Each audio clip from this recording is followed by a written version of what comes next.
Happy Friday, everybody. I'm Amanda Head, the Hollywood Conservative, and this is your Hollywood Minute. For those of you who watch my show with John Solomon every weeknight, you have probably noticed that my background has changed. That's because I have a brand new, gorgeous studio here in Los Angeles that Real America's Voice built for me.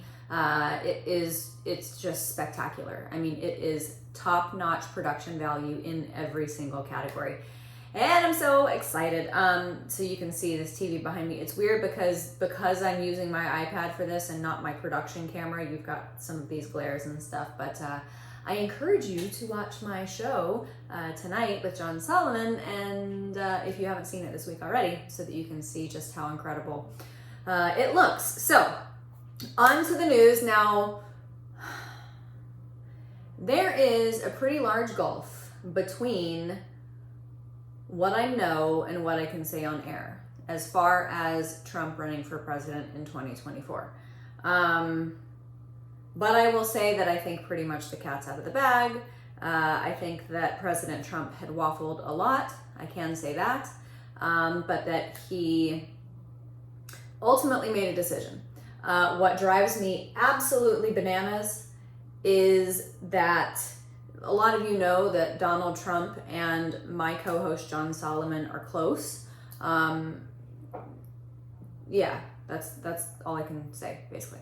But what drives me nuts is that Donald Trump last week gave this scoop to New York Mag that he had made up his decision and gave a whole lot of other clues as far as him running, things that basically made it sound inevitable that he would run. And it just kind of drives me nuts because it's like you continue to reward organizations that hate you. The entire first paragraph of the article that appeared in New York Mag was ripping them to pieces. Donald Trump, you should be giving those stories to John Solomon. That's all I'm going to say. Okay. All of that aside, I want to read to you this article from Breitbart. So, former President Donald Trump's potential return to the Oval Office will include an effort to purge the unaccountable administrative state that creates and directs vast amounts of far-left policy in the federal government, a report Friday by Axios detailed.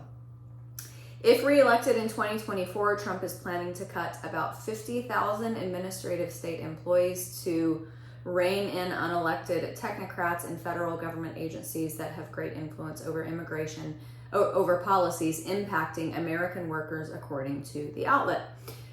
The impact could go well beyond typical conservative targets such as the EPA and the IRS, the report explained. Trump allies are working on plans that would potentially strip layers at the Justice Department, including the FBI, and reaching into national security intelligence, the State Department, and the Pentagon. The term administrative state specifically describes the phenomenon of unaccountable and unelected administrative agencies exercising power to create and enforce their own rules. The administrative state uses its rule-making ability to essentially usurp the separation of powers between the three branches of government by creating a so-called fourth branch of government not created by the Constitution. Nearly 2 million federal government employees in federal agencies make up the administrative state. Trump has referred to the administrative state as the swamp. There, I think, are a lot of other things that constitute the swamp. It is also elected people. It's people in Congress. It's all of the money dealing, the horse trading, all of that crap that takes place on Capitol Hill. That, of course, is absolutely part of the swamp, as is the administrative state. But here's the thing. I know a lot of people really like the idea of Ron DeSantis as the number 2 on the ticket behind Trump, and I think that would be a phenomenal idea. There are also people who want Ron DeSantis to be the nominee. I'm not there. I think that Ron DeSantis has done some really great things for the state of Florida. I also don't know what his foreign policy looks like. And with the advent of Trump and Trump-style republicanism, a lot of we Republicans became very aware of the fact that our party in particular is infected with warmongers and people who are a part of the military-industrial complex and people who pad their pockets and their bank accounts with defense money. We send young men and women off to war who die, and you've got people in Northern Virginia who get to renovate their kitchens because of it. And I'm not in favor of that. So that's one of my apprehensions with Ron DeSantis, is that we really don't know where he stands on things like foreign policy. Again, he's been great for Florida. He's fantastic. He's America's favorite governor. But that's one of the concerns. So, but man, a Trump DeSantis ticket, be hard to beat. Biden has COVID or cancer or COVID or cancer. I can make the joke because Biden doesn't have cancer. He just said it.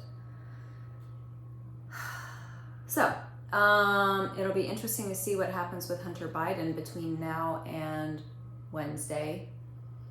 I think that, how do I say this? Any revelations to come regarding Hunter Biden will happen in the next 5 days, because Joe Biden, being sick, will not have to react to it publicly. Okay, head over to my website, thehollywoodconservative.us, sign up for my daily email.